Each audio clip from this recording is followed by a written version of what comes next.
I think there's a thought that writing Lovecraftian horror is a phase people go through when they're new writers or young writers.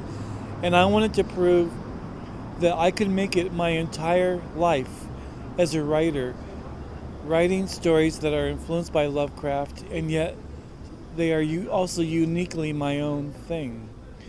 And so as an artist, I am completely identified with Lovecraft. I write Lovecraftian books and almost nothing else. I was friends with Robert Bloch, and I was sent as a Mormon missionary to Ireland, and I was corresponding with Robert, and I decided to start reading horror fiction. And then I found a Panther horror edition of just Lovecraft stories.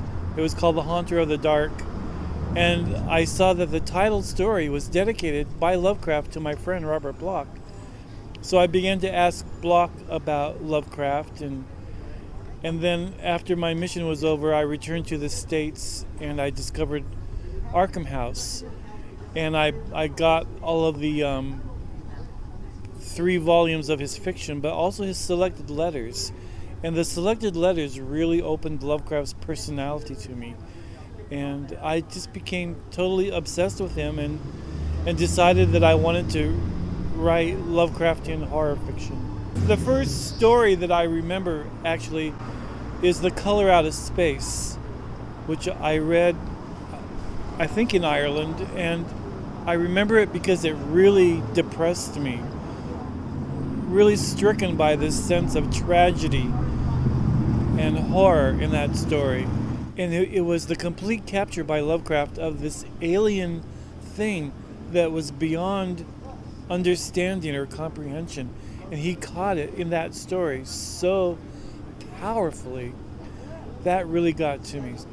He inspires me so much, and I feel like I can go on forever writing book after book of stories, because every time I return to Lovecraft as a reader, I find new depths of wonder and brilliance and originality in his work. I think he was an excellent writer.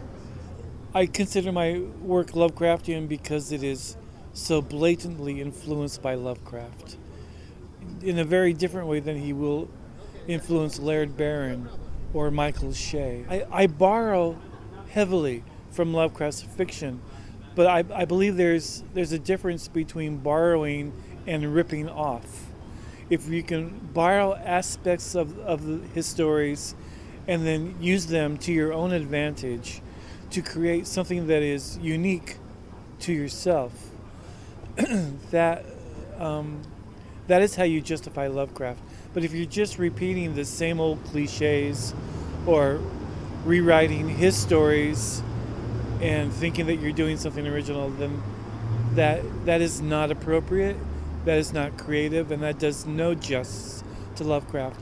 And also, you have to do your very best. You have to write quality fiction. Every time I return to him, I learn new ways to be my own kind of writer. He's a wonderful instructor, and he was brilliantly original when he lived, and the originality of his work is still there today, and that's something that you can connect with and try to build on.